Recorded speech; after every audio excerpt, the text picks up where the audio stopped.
Hello and welcome to week three. Week three's topic is perform, reward, and learn. My name is Stephen Gregory. I'm a senior solutions consultant within the HCM line of business, supporting the SuccessFactors product suite. My role is really supporting sales activities, primarily in the Northeast U.S., and all the sales activities around things like product demonstrations, functional responses, and other activities related to sales of the SuccessFactors application. In week one that you've been through, you've learned about HCM and why it matters to organizations, that is human capital management, and why it matters. Last week, week two, we took a look at getting started in SuccessFactors, where we covered topics like recruiting, marketing, as well as onboarding. In this particular week, we're going to learn about things like performance and goals and calibration around those, the ability to then reward people based on those performance ratings, so total rewards and compensation, as well as succession and development programs, so the ability to identify successors and bench strength within an organization. And I will conclude with areas of learning, specifically around talent development, external learning or external development, as well as compliance-related learning, so for regulated industries. So what we're going to start with now, this particular unit is Unit 1, around performance goals and calibration. So performance processes and performance goals and calibration can be utilized to drive value within organizations, not just from a compliance perspective where we're checking a box, but true value in organizations. And we do this through optimizing employee performance. Where organizations are utilizing this effectively, there has been recognized a 36% lower employee turnover rate due to employee engagement and them being engaged in the process of the performance process. Increasing organizational performance, we've noted a 25% higher revenue per employee for organizations that are aligning their strategic objectives through their goals and performance initiatives in their organization. By increasing engagement and performance, we've seen 10% higher employee engagement in these organizations. So employee engagement scores have increased, due to the development needs and other areas that employees feel nurtured within those organizations. And then when it comes to things like innovations and goals and performance, we've seen a lower turnover rate, typically around 17%, for those organizations that have higher numbers of employees that actually complete their performance reviews. So there's people feel they're being measured and rewarded appropriately when that process is completed. So for organizations that aren't optimizing these performance, rather than discontinue those traditional performance management processes, performance and goal management programs need to change to better meet the needs and challenges of today's workplace and drive organizations forward in an increasingly competitive and changing market. Some of the challenges, some of the challenges that we've seen in realizing those benefits that we've just talked about really come in these areas. We've heard from organizations that 95% of their workforce does not understand the company strategy and the goals for the overall company. And this is largely due to paper-based systems or really no performance management system in place. This also means that 84% of the companies aren't using their workforce to their full potential. So they're not being able to set effective goals and be able to measure them in terms of attainment. Also, we've seen 50% of the average workforce capacity is wasted on non-productive type of work due to unclear, misaligned, or maybe nebulous objectives that are being assigned. Also, in the workplace, up to 80% of your global workforce could be categorized as millennial by the year 2016. And because of that, many companies are actually increasing their investments in things like social and mobile technologies. While most companies still have annual reviews, more than half those companies tell us that it's not an effective use of their time. Many of the traditional approaches to performance management fail to account for the profound ways in which the workplace has changed. including the proliferation of matrixed organizational structures and team-based assignments. It's not uncommon for performance and goal management programs to get bogged down in all that paperwork. That leaves managers little time to help employees really improve their performance and meet or exceed their goals, or even be developed in the roles that they're in. So many challenges to getting to those measurable benefits that we've talked about. SuccessFactors Performance and Goals is a comprehensive suite that includes reporting and analytics, as well as access through things like mobile applications, and supports this new paradigm that we've talked about with the following features and activities. So when we comes to intuitive goal development and management, we provide a SMART goal wizard. SMART is an acronym for specific, measurable, attainable, relevant, and time-bound goals. So the ability to set goals that are meaningful and relevant and attainable, right, for the organization. In support of that, we provide a library of over 500 SMART goals that can be utilized really as the starting basis for a lot of the goals that are being established for employees, as well as the ability to then access, update, and provide status information and whatnot through mobile capabilities, the ability to access this through a mobile feature. We can then take those goals and feed things like engaging performance reviews.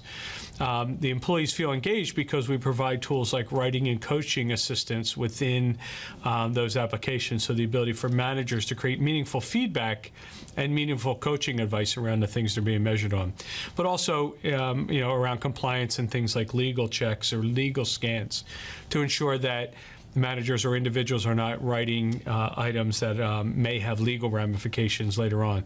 So we're looking for legal terms and things in there. There's also the ability for managers to rate teams in a team rater mode, where we can holistically look across the team and understand what the ratings are across the team, as opposed to rating somebody in a silo or in and of themselves. As well as things like our touch-based capability, which again is another mobile feature that allows managers and employees to touch base periodically on the goals and tasks and activities that they have assigned to them, and then be able to pull that touch-base activity or comments into a performance review for that assessment that's being done. We also provide 360 assessments and feedback, so to continually develop people, to be able to socialize that review process. In other words, to allow people to provide peer-to-peer feedback or feedback in the context of a 360 or a 180 type of review around that employee. That can include a variety of sources, both internal and external to your organization. So internal, peers, direct reports, and other members within your organization, but also external constituents that an employee may interact with on a regular basis can be invited and participate as part of those feedback sessions. And this provides very comprehensive assessments around an individual, where we can identify gaps and strengths, and make sure we're developing both the gaps and the strengths within an individual as we go forward. And then lastly is the ability to do accurate calibration. So the ability to roll up those performance assessments into essentially a bell curve distribution of ratings, and be able to compare visually manager to manager in terms of are our managers, are they reviewing or assessing people consistently across the board, so that if somebody has a high performer that they consider a high performer, manager A considers that person a high performer, that manager B uses the same criteria to identify high performers within their organizations. That allows for objectivity across those departments, and it obviously can also impact retention. So we're clearly rewarding or identifying the individuals that are having the biggest impact and are the high performers within the organization. So this is the complete suite of applications. What I'll do now is focus on some of this in a demo, and give you a glimpse into the performance and goals process, as well as calibration within the SuccessFactors application. So let me go ahead and open up my module here. I'm logged in here as a manager, Carla Grant. Carla has a team of individuals that report into her, and she can have insight into where they may be behind on certain activities, where they need to be nudged along in certain processes. So Carla has the ability to understand, for example, Wilma, where she might be behind on certain activities, and then can nudge her through an email or some other process. These activities that are showing here may be goals or other activities or task due dates that are coming due for that particular individual that Carla may need to, as I said, nudge people along in that process. If we start with the, if we look at the performance process, it typically is looked at in 3 different phases. There's the goal setting process, where we capture the goals or the performance objectives for a particular individual at the start of the process. Then there's oftentimes the ongoing status and reviews and updates that we do throughout the cycle. And then at the end of the process, the 3rd step would be to look back now and understand how that individual did on those performance goals and rate them in a performance review process. So we'll look at those 3 phases now, and we'll start with the goal setting. And I'm going to access Carla's goal plan because although Carla is a manager, she also has a goal plan of her own. We support goals from a variety of different sources. Goals can be cascaded, so we'll see the cascading feature, but the goal can be cascaded down to an individual. A goal can also start from the bottom up. It can be set by those individuals, and then we can be aligned through the organization. Or I like to refer to it as kind of a middle out, where you have a manager setting a goal for themselves, aligning it to an organizational objective, and then cascading that down to various individuals. So we'll actually go through that process here as Carla. So you can see Carla has goals on her plan already. She has a goal here to meet a target of $5 million in revenue for resellers. That has been aligned up to her manager's goal to increase market share. And she also has cascaded that goal down to the people that report to her. So these individuals are a part of Carla's team. So that goal has already been established. So what I want to do, though, is start a new goal. So we're going to create a new goal. And in this, we'll see things like the Smart Goal Wizard, as well as the ability to pull from our library of goals. So as I mentioned in the slides up front, SMART is an acronym for specific, measurable, attainable, relevant, and time-bound. And we at least want to have goals that meet that criteria so that we are ensured people are working on meaningful objectives that they can attain, that we're then going to measure them on at the end of that process. Goals can be categorized into various business categories for things like balanced scorecarding and other reporting processes that you may do. So Carla can choose the goal that she wants to put this category in. And then as she starts to type certain keywords, the application will pull up goals from the goal library as a template and allow her to utilize that as a starting point. So she's typing in the word service, and maybe as part of her, her mission here is to achieve a certain customer sat survey or rating. She can pull in that goal as a template and then fill in the various details around that goal. So she's pulling something that is specific to her, and also something that she's responsible for in her organization. So let's say she wants to get a 95% customer sat survey rating for the year by 12/31 by the end of the year. And you can see now I can just step through these particular processes here. So the next step then is to say, how are we measuring that? So obviously this is a customer satisfaction, so there'll be a survey score. We can put in the whatever that measure is, and we certainly support that in our goal library, can automate that whole process. From an attainment perspective, is this goal attainable?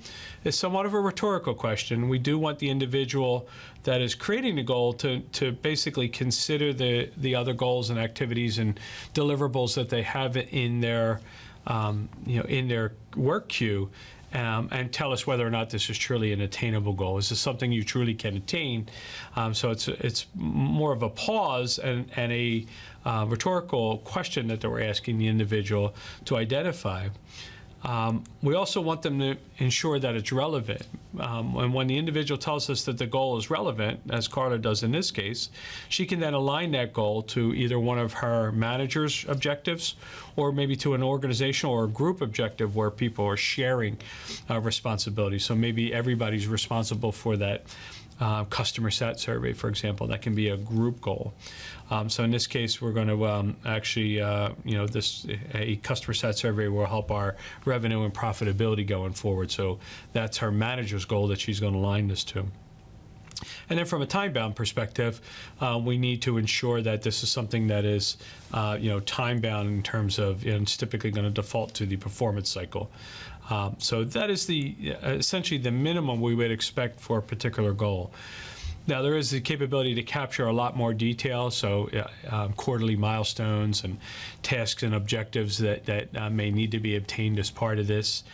So all that detail is available, and those are the types of things that you can configure in the application when the application is implemented. So that's part of what the professional services team would work with you on. So as a minimum, we have what we need for a particular goal, and you'll notice that this particular goal, so we're going to scroll down till we get to the customer types of goals here and pull up, and you'll see that that goal is aligned to her manager. So this customer sat, this is the goal we just created, and it is aligned up to her organization, but there's no alignment underneath her. So in this case, Carla could take a goal like this and actually cascade it down to the folks within her organization. So we've selected that goal. We can now cascade that down either to the people that directly report to her, or in the case of a matrixed organization, she may choose to cascade this to folks that are part of her matrix organization, or potentially even the ability to cascade it down to all the folks within depending on her access rights, she could cascade this down to everybody in a particular division or department or location if it were relevant. So she can select all those employees and cascade them down, cascade this goal down to those various individuals. So this is a way that we can start that process by capturing a meaningful goal and then aligning that throughout the organization. From a status perspective, if we move into kind of the second phase, once we have our goals established, we can now start to capture things like status information and other reports about what's happening throughout the performance cycle with those particular goals. So we have a variety of ways that we do this. One way is a very simple status report where we pull all of Carla's goals into a status report and allow her to give us a minimum amount of information around that. What's the probability of success of that particular goal and the level of effort required to do that. That status report can be something that's updated maybe on a monthly or a quarterly basis that then can be utilized to understand from an execution perspective, a goal execution perspective, where we are as an organization with our goals and our alignment. So you can see we use kind of that red, yellow, green metaphor here. Carla has a goal that's in a red state, so she can drill down that alignment to understand where are the areas where this goal might be slipping. So her direct report Marcus has a goal in a cautionary state. We can continue moving up and down that structure, the alignment of that particular goal, to understand exactly what's happening with that goal. And then at any time through the process, get to the status information and details that are behind this. So what is it that's causing that goal to be missed? And how can we be proactive about those things now? So in the past, a lot of organizations wouldn't know until it was performance review time whether a goal was going to be missed or not. This gives us proactive insight into that process. So we have our goals. We have them aligned. We have been capturing status information throughout the performance process. And next, it may be time to measure performance on our team. Or on the individuals within the organization. And we provide a variety of tools again in this area, one of which is a team overview or a manager dashboard that will show milestones in terms of where everyone is with their performance review. So this is a workflow, a typical workflow that we see. This is, again, all configurable within the application, but typically there's an employee self-assessment, a manager evaluation, and then a one-on-one meeting and signatures. And we can see where each of Carla's direct reports are in that process. So these two have completed their self-assessment. Richard's still in progress, and I, as Carla, Carla still needs to rate Richard in this process here. Notice also that we can solicit feedback from other individuals. So one of the ways that we can socialize this or get further detail is to allow other people to provide comments and threaded discussions around somebody's performance. So Carla can ask other peers, as well as people even outside of her organization, for some feedback about this particular individual, and then utilize that information in the performance review, such that when we review Richard, we'll have his performance review. I'm going into that review now. You'll see that there is supporting information that will include these feedback requests that we've just provided, as well as touch-based comments and mobile comments that have been captured throughout the cycle.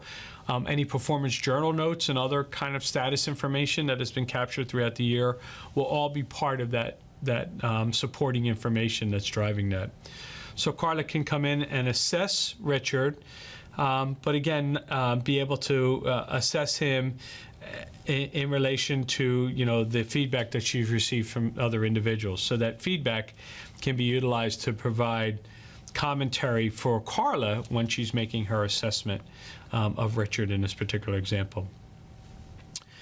And then lastly, when we complete that process, oftentimes the glue or the module that sits between performance and compensation is something we call calibration. And calibration will show in a couple of different ways, but a typical performance calibration is the ability to roll up all of those manager assessments by division, department, location, and understand the distribution of ratings, as well as to be able to set things like what our guidelines are. So we would expect to have 70% of our employees in a meets expectations versus 10% exceeds and 10% outstanding. These are typical guidelines that you might see or set for yourself. And then within that, you can see the actuals. So we've actually got a few more folks that are set as exceeding expectations. So now armed with this information, we can drill into those performance reviews and analyze folks side by side to understand their overall performance ratings, to understand any of the details behind this. We can filter out and just look at certain managers or certain divisions or departments and ensure consistency across the ratings that are being done across the different managers in the organization. We can also utilize this potentially to affect performance reviews. So let's say in this determination, we decide that Marcus is not an outstanding performer. We can do a couple things. We can go back and edit that performance review or send that performance review back to the manager for a process.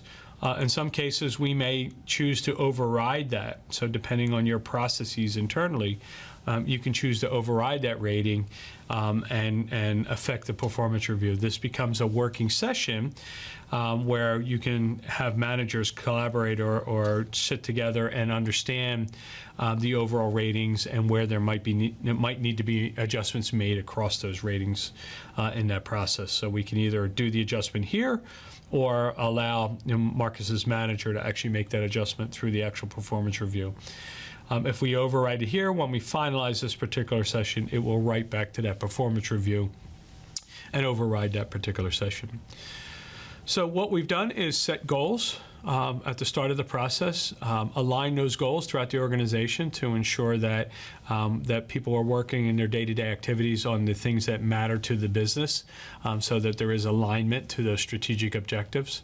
We can then capture status information around those goals, and then at the end of the process, create those performance reviews where we're rating those different individuals, and then prior to to going into a compensation or a rewards process, we can then roll up all those performance scores and understand the overall distribution of ratings and potentially even make adjustments where needed, where we may have some managers that are rating everybody too high or conversely rating everybody too low in an organization.